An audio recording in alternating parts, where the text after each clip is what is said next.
أعوذ بالله من الشيطان الرجيم. يسألونك ماذا ينفقون قل ما أنفقتم من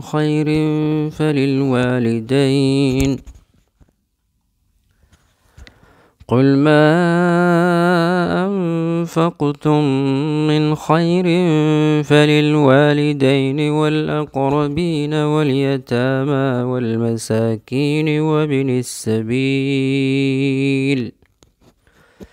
وما تفعلوا من خير فإن الله به عليم.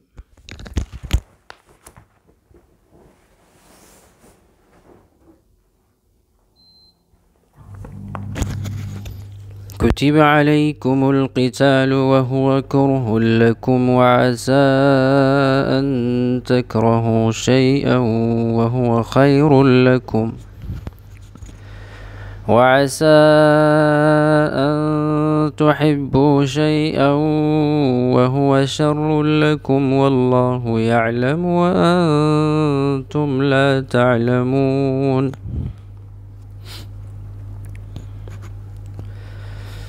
يسألونك عن الشهر الحرام قتال فيه قل قتال فيه كبير وصد عن سبيل الله وكفر به والمسجد الحرام وإخراج أهله منه أكبر عند الله والفتنة أكبر من القتل ولا يزالون يقاتلونكم حتى يردوكم عن دينكم إن استطاعوا ومن يرتدد منكم عن دينه فيمت وهو كافر فأولئك حبطت أعمالهم في الدنيا والآخرة وأولئك أصحاب النار هم فيها خالدون. إن الذين آمنوا والذين هاجروا وجاهدوا في سبيل الله أولئك يرجون رحمة الله والله غفور رحيم. يسألونك عن الخمر والميسر قل فيهما إثم كبير ومنافع للناس وإثمهما أكبر من نفعهما ويسألونك ماذا ينفقون قل العفو كذلك يبين الله لكم الآيات لعلكم تتفكرون في الدنيا والآخرة. ويسألونك عن اليتامى قل إصلاح لهم خير وإن تخالطوهم فإخوانكم والله يعلم المفسد من المصلح ولو شاء الله لأعنتكم إن الله عزيز حكيم. ولا تنكحوا المشركات حتى يؤمن ولأمة مؤمنة خير من مشركة ولو أعجبتكم ولا تنكحوا المشركين حتى يؤمنوا ولعبد مؤمن خير من مشرك ولو أعجبكم أولئك يدعون إلى النار والله يدعو إلى الجنة والمغفرة بإذنه ويبين آياته للناس لعلهم يتذكرون ويسألونك عن المحيض قل هو أذى فاعتزلوا النساء في المحيض ولا تقربوهن حتى يطهرن فإذا تطهرن فأتوهن من حيث أمركم الله إن الله يحب التوابين ويحب المتطهرين نساؤكم حرث لكم فأتوا حرثكم أنى شئتم وقدموا لأنفسكم واتقوا الله واعلموا أنكم ملاقوه وبشر المؤمنين ولا تجعلوا الله عرضة لأيمانكم أن تبروا وتتقوا وتصلحوا بين الناس والله سميع عليم لا يؤاخذكم الله باللغو في أيمانكم ولكن يؤاخذكم بما كسبت قلوبكم والله غفور حليم للذين يؤلون من نسائهم تربص 4 أشهر فإن فاءوا فإن الله غفور رحيم وإن عزموا الطلاق فإن الله سميع عليم والمطلقات يتربصن بأنفسهن 3 قروء ولا يحل لهن أن يكتمن ما خلق الله في أرحامهن إن كن يؤمن بالله واليوم الآخر وبعولتهن أحق بردهن في ذلك إن أرادوا إصلاحا ولهن مثل الذي عليهن بالمعروف وللرجال عليهن درجة والله عزيز حكيم الطلاق 2 فإمساكم بمعروف أو تسريح بإحسان ولا يحل لكم أن تأخذوا مما آتيتموهن شيئا إلا أن يخافا ألا يقيما حدود الله فإن خفتم ألا يقيما حدود الله فلا جناح عليهما فيما افتدت به تلك حدود الله فلا تعتدوها ومن يتعد حدود الله فأولئك هم الظالمون فإن طلقها فلا تحل له من بعد حتى تنكح زوجا غيره فإن طلقها فلا جناح عليهما أن يتراجعا إن ظنا أن يقيما حدود الله وتلك حدود الله يبينها لقوم يعلمون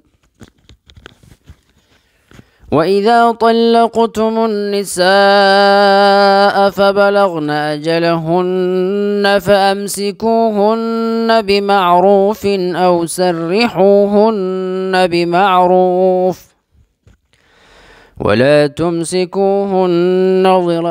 تمسكوهن ضرارا لتعتدوا ومن يفعل ذلك فقد ظلم نفسه ولا تتخذوا آيات الله هزوا واذكروا نعمة الله عليكم وما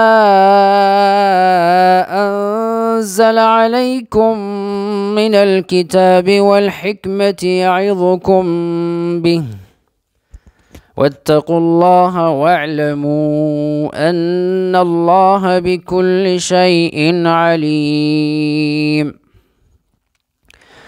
وإذا طلقتم النساء فبلغن أجلهن فلا تعضلوهن أن ينكحن أزواجهن إذا تراضوا بينهم بالمعروف ذلك يوعظ به من كان منكم يؤمن بالله واليوم الآخر ذلكم أزكى لكم وأطهر والله يعلم وأنتم لا تعلمون. والوالدات يرضعن أولادهن حولين كاملين لمن أراد أن يتم الرضاعة وعلى المولود له رزقهن وكسوتهن بالمعروف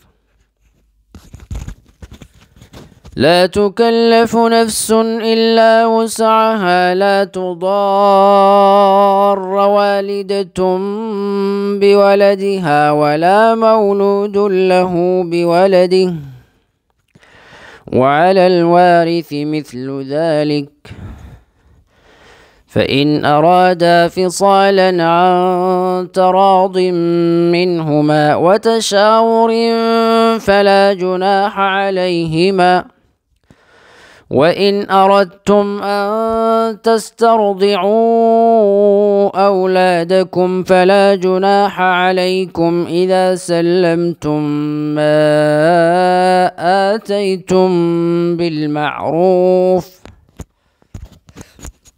واتقوا الله واعلموا أن الله بما تعملون بصير. والذين يتوفون منكم ويذرون أزواجا وصية لأزواجهم والذين يتوفون منكم ويذرون أزواجا يتربصن بأنفسهن 4 أشهر وعشرا فإذا بلغن أجلهن فلا جناح عليكم فيما فعلن في أنفسهن بالمعروف والله بما تعملون خبير. ولا جناح عليكم فيما عرضتم به من خطبة النساء أو أكننتم في أنفسكم علم الله أنكم ستذكرونهن ولكن لا تواعدوهن سرا إلا أن تقولوا قولا معروفا ولا تعزموا عقدة النكاح حتى يبلغ الكتاب أجله واعلموا أن الله يعلم ما في أنفسكم فاحذروه واعلموا أن الله غفور حليم. لا جناح عليكم إن طلقتم النساء ما لم تمسوهن أو تفرضوا لهن فريضة ومتعوهن على الموسع قدره وعلى المقتر قدره متاعا بالمعروف حقا على المحسنين. وإن طلقتموهن من قبل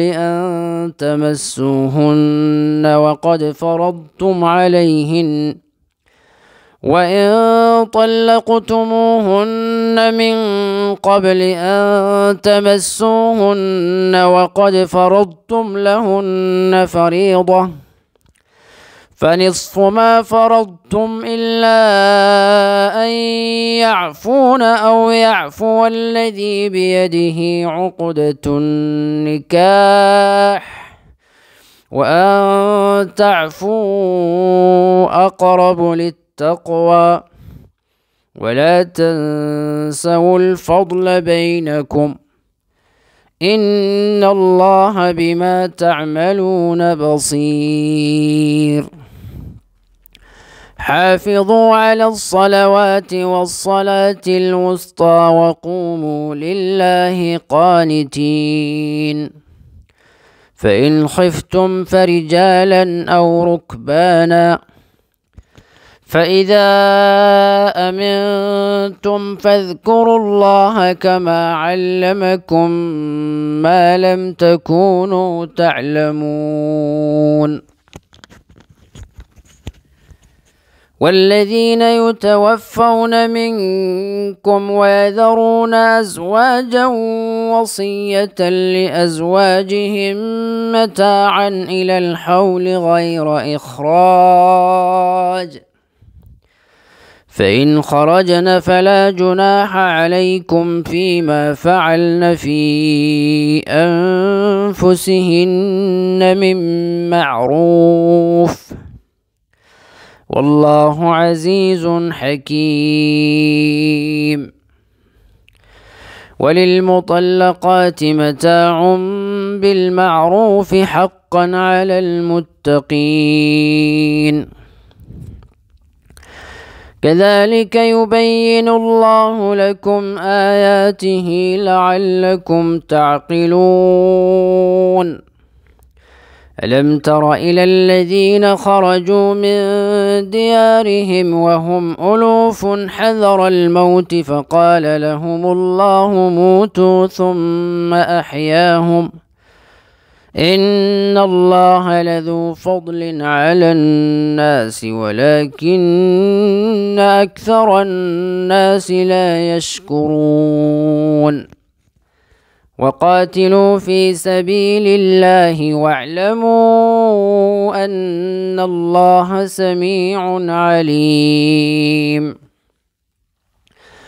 من ذا الذي يقرض الله قرضا حسنا فيضاعفه له أضعافا كثيرة والله يقبض ويبسط وإليه ترجعون.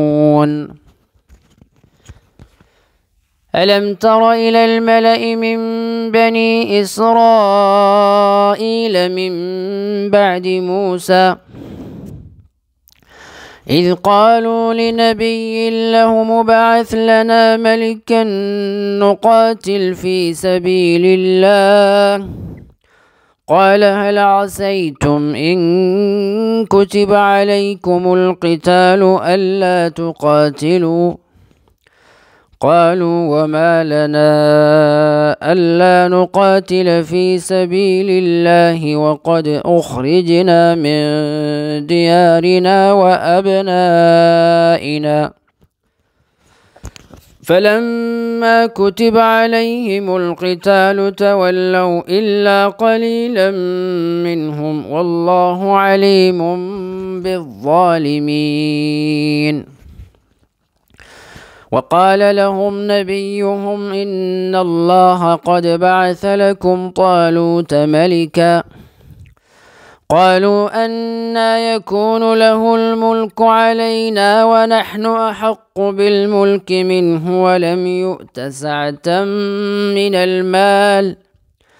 قال إن الله اصطفاه عليكم وزاده بسطة في العلم والجسم والله يؤتي ملكه من يشاء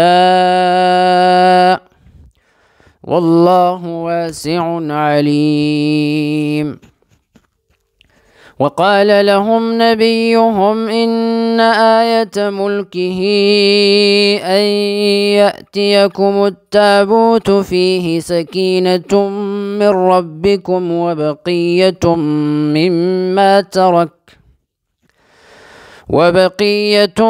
مما ترك آل موسى وآل هارون تحمله الملائكة إن في ذلك لآية لكم إن كنتم مؤمنين. فلما فصل طالوت بالجنود قال إن الله مبتليكم بنهر فمن شرب منه فليس مني ومن لم يطعمه فإنه مني إلا من اغترف غرفة بيده فشربوا منه إلا قليلا منهم. فلما جاوزه هو والذين آمنوا معه قالوا لا طاقة لنا اليوم بجالوت وجنوده. قال الذين يظنون أنهم ملاقو الله كم من فئة قليلة غلبت فئة كثيرة بإذن الله والله مع الصابرين. ولما برزوا لجالوت وجنوده قالوا ربنا أفرغ علينا صبرا وثبت أقدامنا وانصرنا على القوم الكافرين.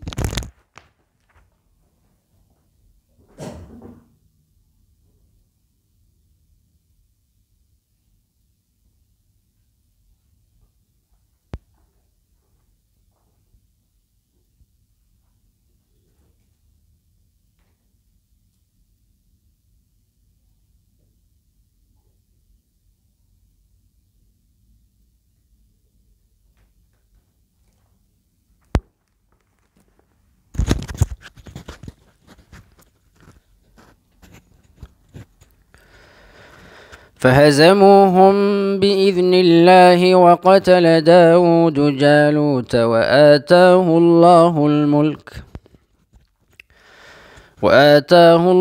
الملك والحكمة وعلمه مما يشاء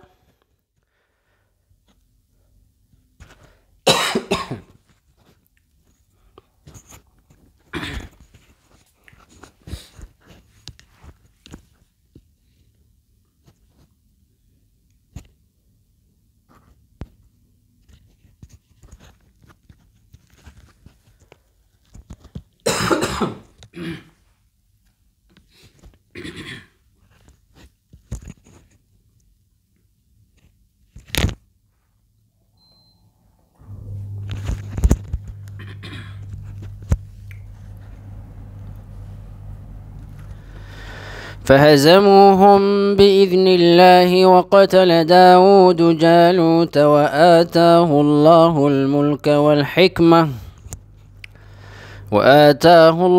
الملك والحكمة وعلمه مما يشاء ولولا دفع الله الناس بعضهم ببعض لفسدت الأرض ولولا دفع الله الناس بعضهم ببعض لفسدت الأرض ولكن الله ذو فضل على العالمين. تلك آيات الله نتلوها عليك بالحق وإنك لمن المرسلين. تلك الرسل فضلنا بعضهم على بعض منهم من كلم الله ورفع بعضهم درجات وآتينا عيسى ابن مريم البينات وأيدناه بروح القدس ولو شاء الله ما اقتتل الذين من بعدهم من بعد ما جاءتهم البينات ولكن اختلفوا فمنهم من آمن ومنهم من كفر ولو شاء الله ما اقتتلوا ولكن الله يفعل ما يريد. يا أيها الذين آمنوا أنفقوا مما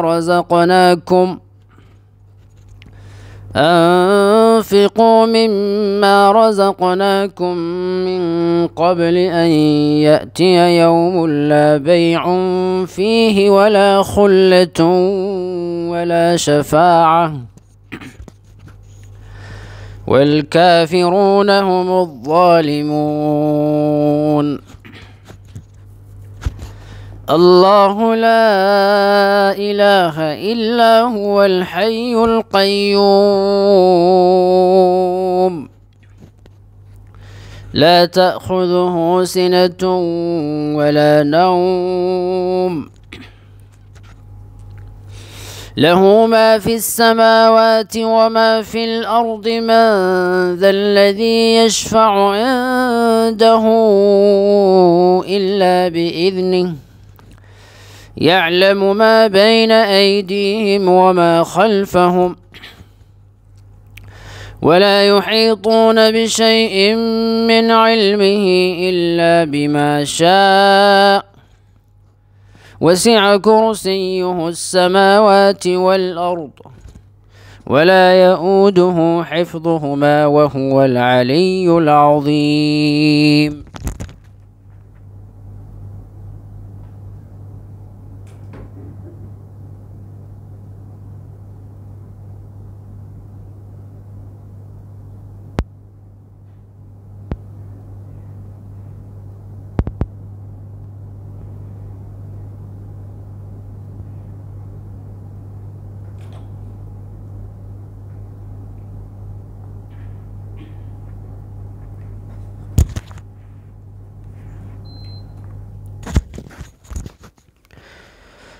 لا إكراه في الدين قد تبين الرشد من الغي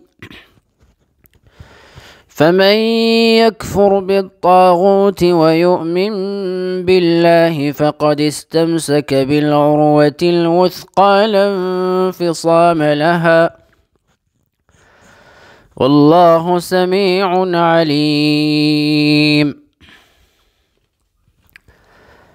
الله ولي الذين آمنوا يخرجهم من الظلمات إلى النور والذين كفروا أولياؤهم الطاغوت يخرجونهم من النور إلى الظلمات أولئك أصحاب النار هم فيها خالدون. ألم تر إلى الذي حاج إبراهيم في ربه أن آتاه الله الملك إذ إذ قال إبراهيم ربي الذي يحيي ويميت قال أنا أحيي وأميت. قال إبراهيم فإن الله يأتي بالشمس من المشرق فأت بها من المغرب فبهت الذي كفر والله لا يهدي القوم الظالمين.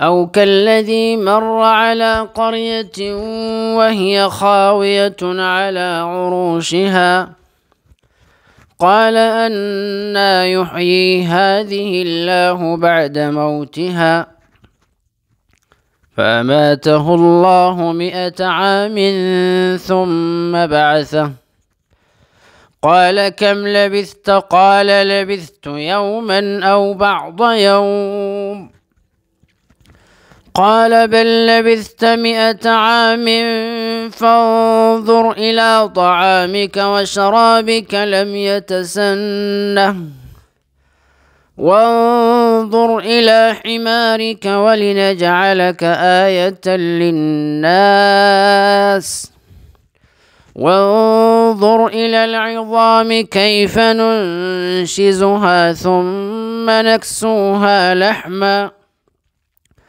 فلما تبين له قال أعلم أن الله على كل شيء قدير.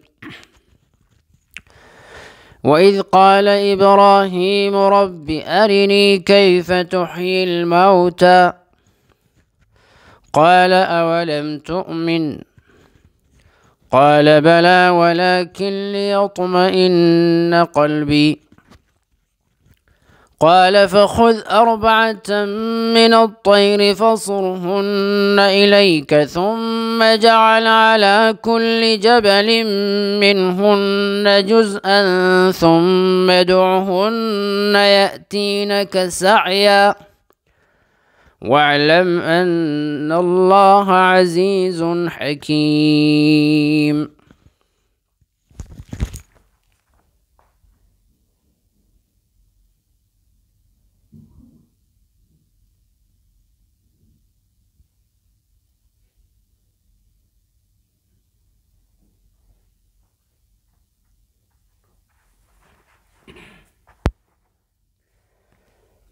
مثل الذين ينفقون أموالهم في سبيل الله كمثل حبة أنبتت 7 سنابل في كل سنبلة 100 حبة والله يضاعف لمن يشاء والله واسع عليم. الذين ينفقون أموالهم في سبيل الله ثم لا يتبعون ما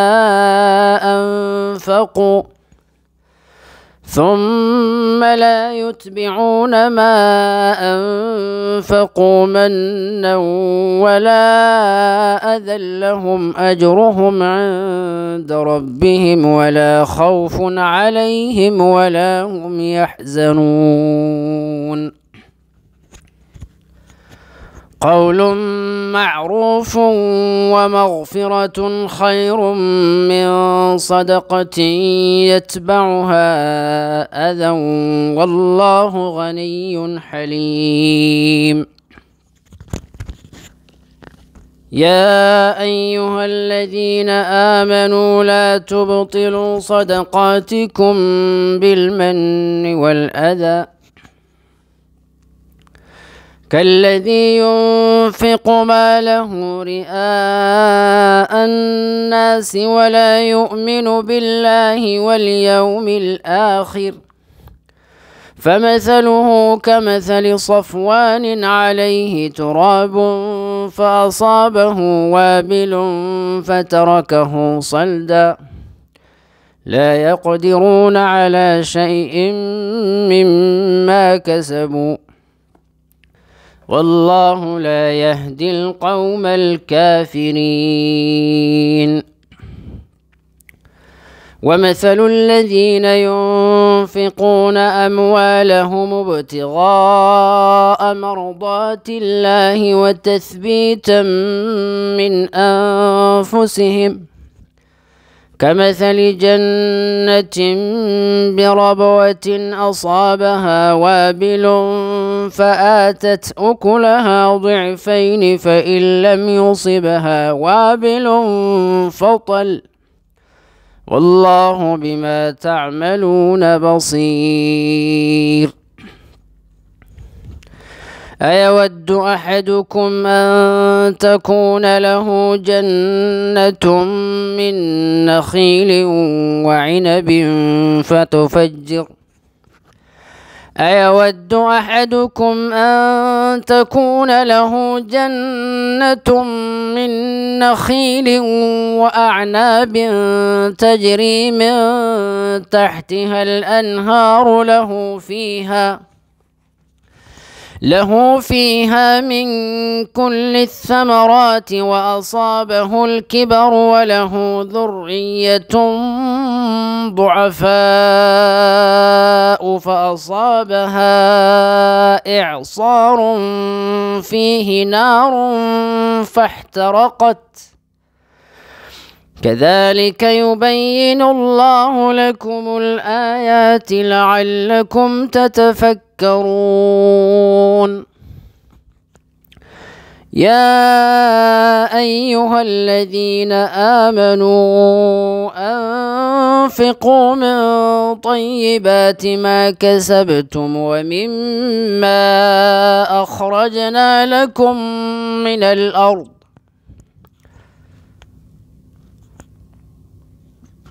ولا تيمموا الخبيث منه تنفقون ولستم بآخذيه إلا أن تغمضوا فيه واعلموا أن الله غني حميد.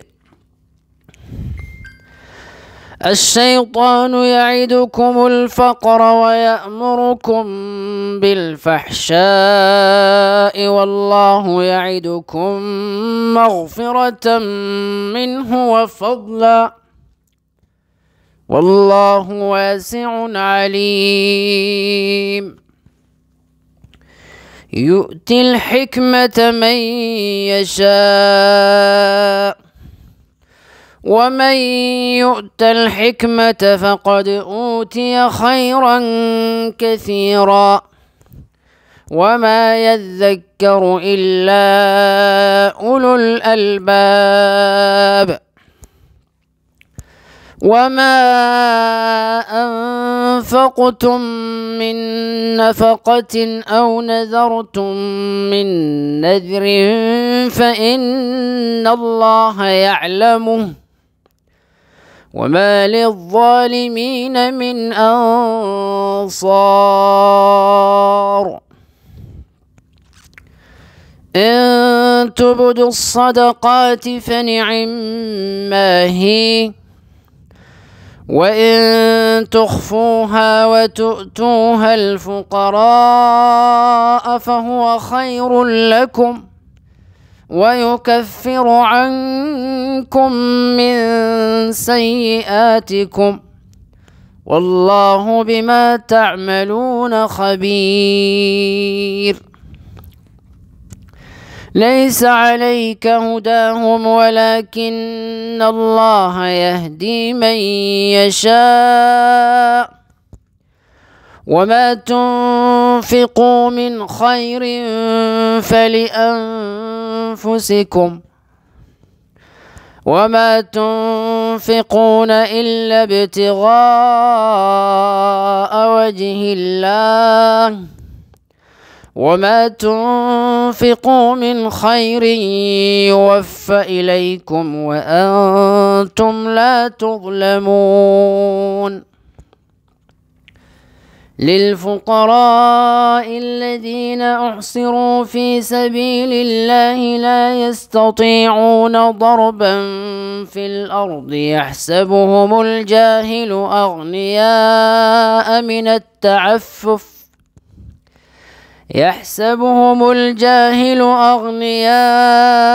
من التعفف تعرفهم بسيماهم لا يسألون الناس إلحافا وما تنفقوا من خير فإن الله به عليم. الذين ينفقون أموالهم بالليل والنهار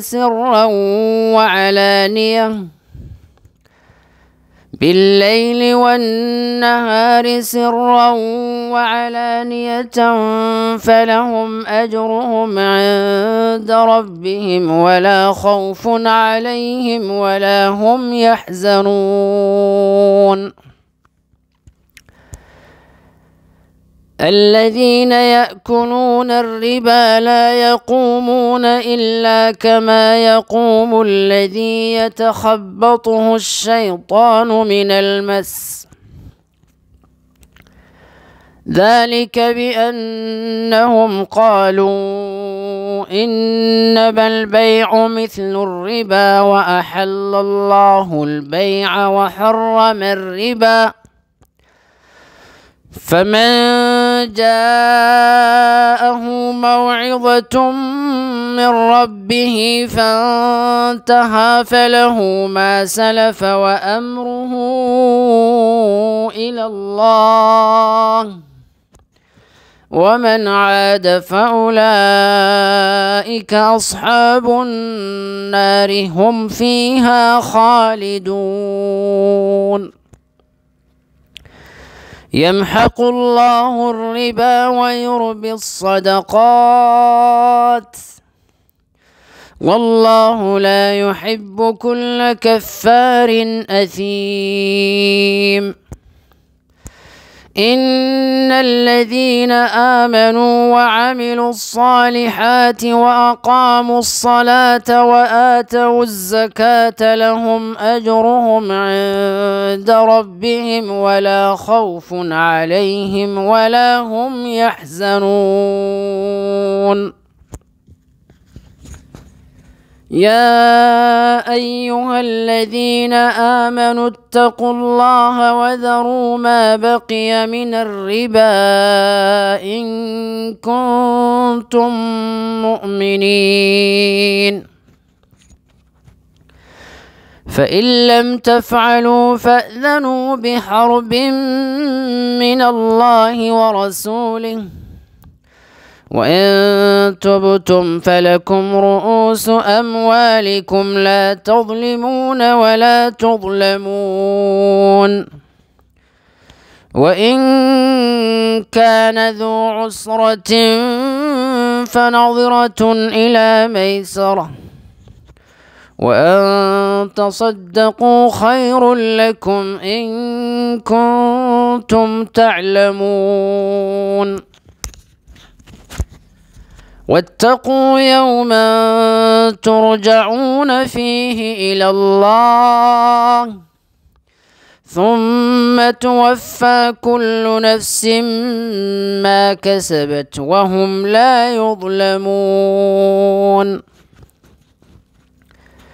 يا أيها الذين آمنوا إذا تداينتم بدين إلى أجل مسمى فاكتبوه، وليكتب بينكم كاتب بالعدل ولا يأب كاتب أن يكتب كما علمه الله،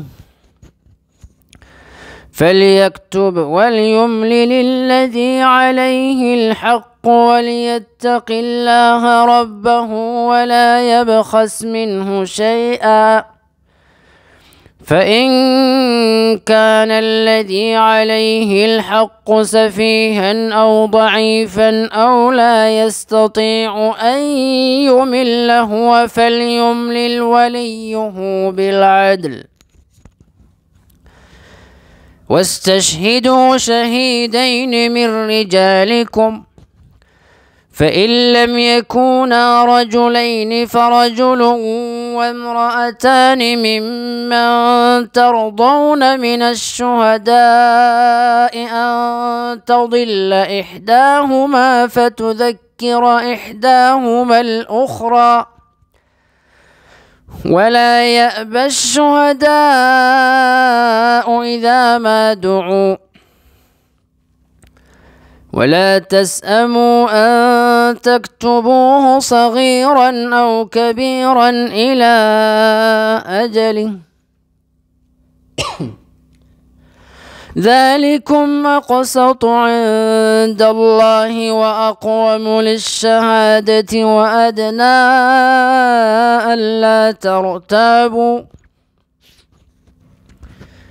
إلا أن تكون تجارة حاضرة تديرونها بينكم فليس عليكم جناح ألا تكتبوها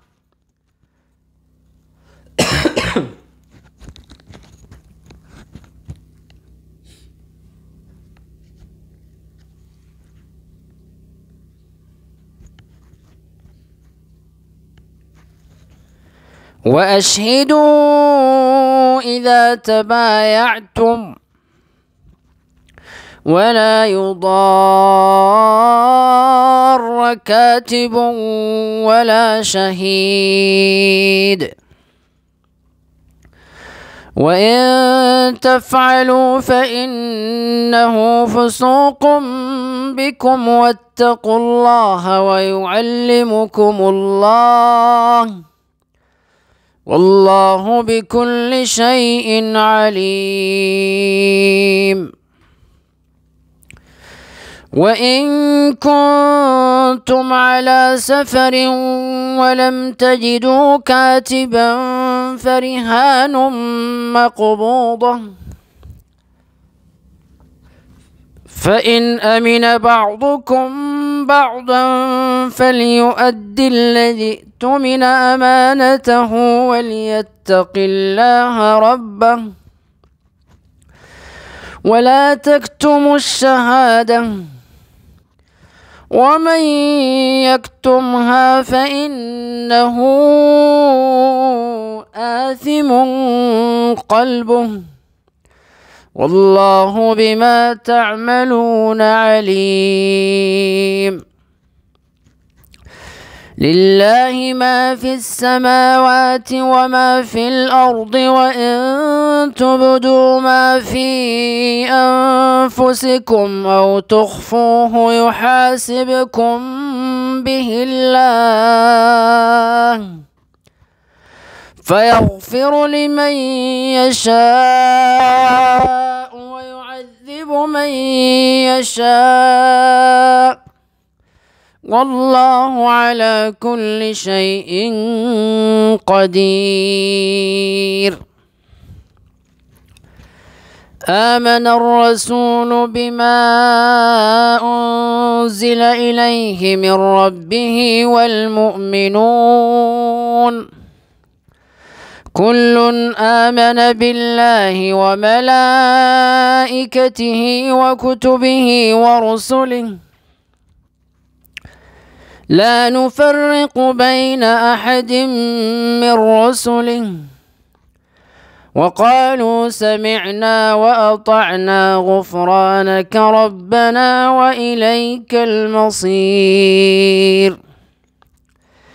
لا يكلف الله نفسا إلا وسعها لها ما كسبت وعليها ما اكتسبت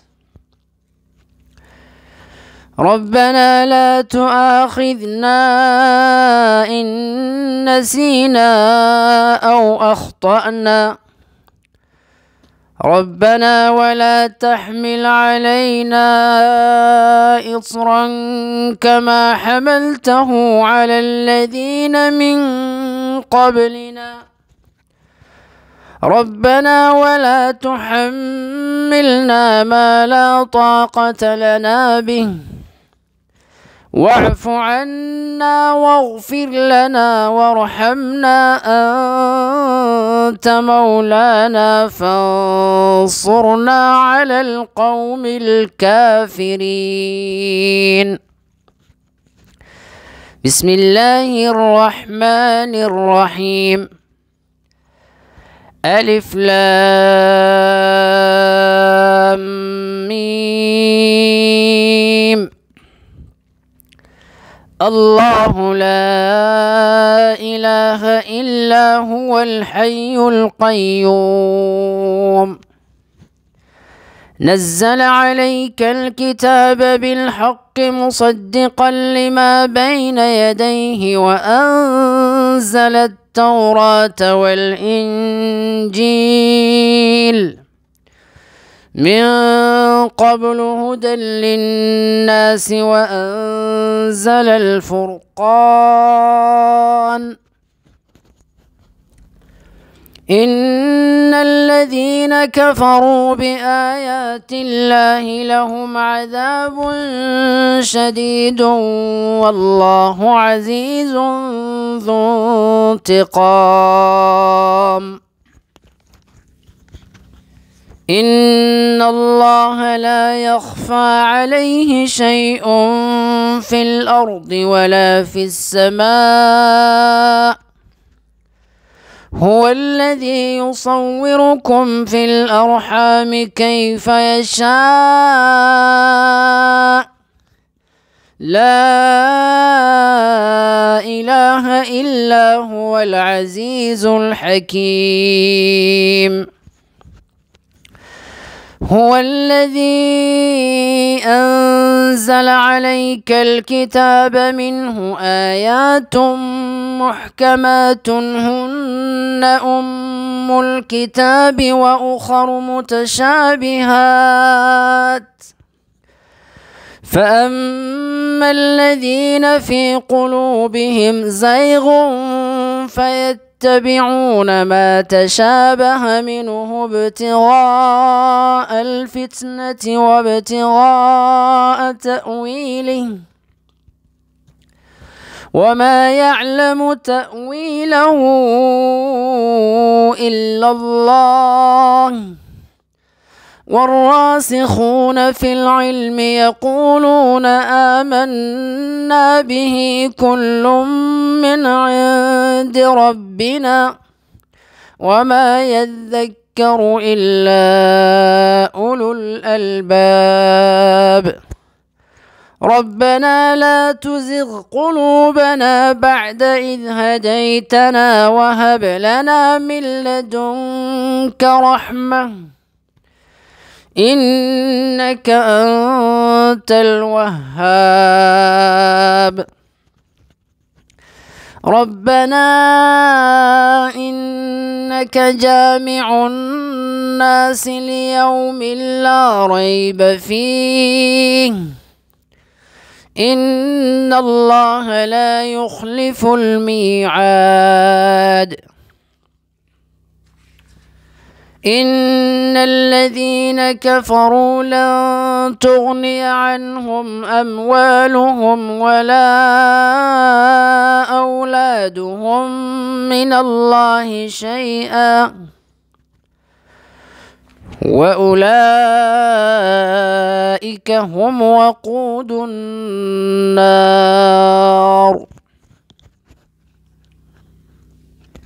كدأب آل فرعون والذين من قبلهم كذبوا بآياتنا فأخذهم الله بذنوبهم والله شديد العقاب. قل للذين كفروا ستغلبون وتحشرون إلى جهنم وبئس المهاد.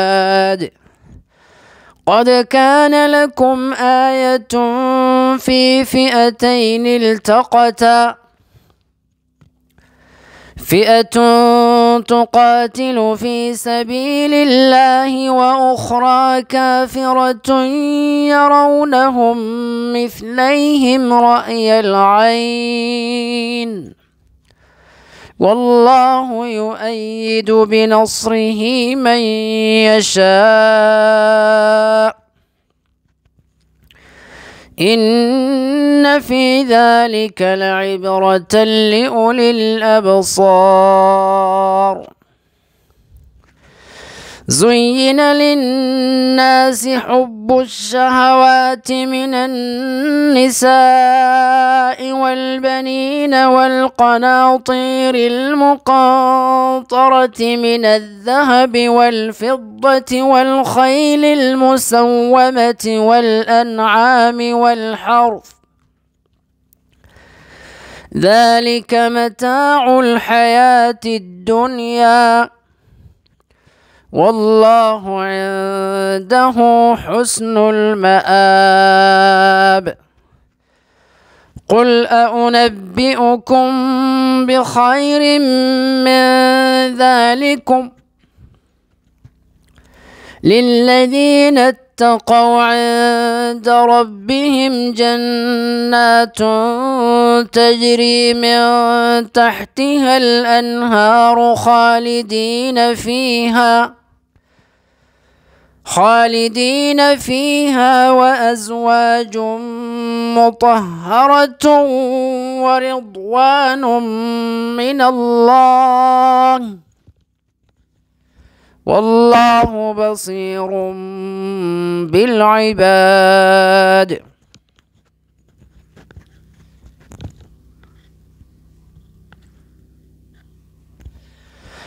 الذين يقولون ربنا إننا آمنا فاغفر لنا ذنوبنا وقنا عذاب النار. الصابرين والصادقين والقانتين والمنفقين والمستغفرين بالأسحار. شهد الله أنه لا إله إلا هو والملائكة وأولو العلم قائما بالقسط. لا إله إلا هو العزيز الحكيم.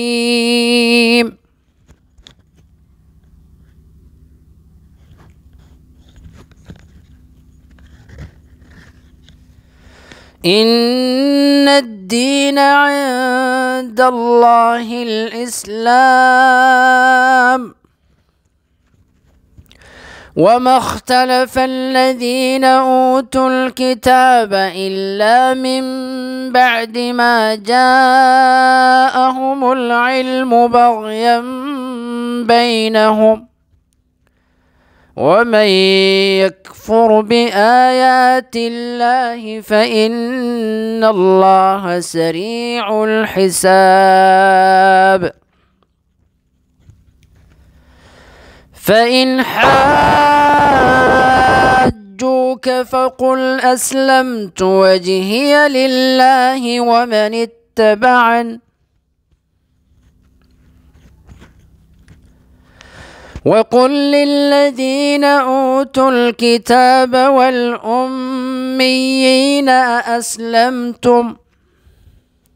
فإن أسلموا فقد اهتدوا، وإن تولوا فإنما عليك البلاغ، والله بصير بالعباد.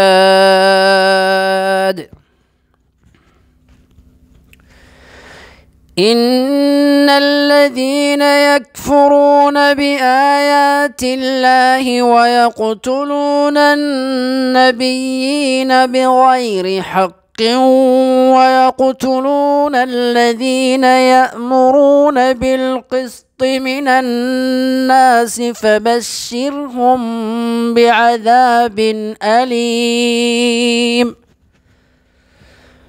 أولئك الذين حبطت أعمالهم في الدنيا والآخرة وما لهم من ناصرين.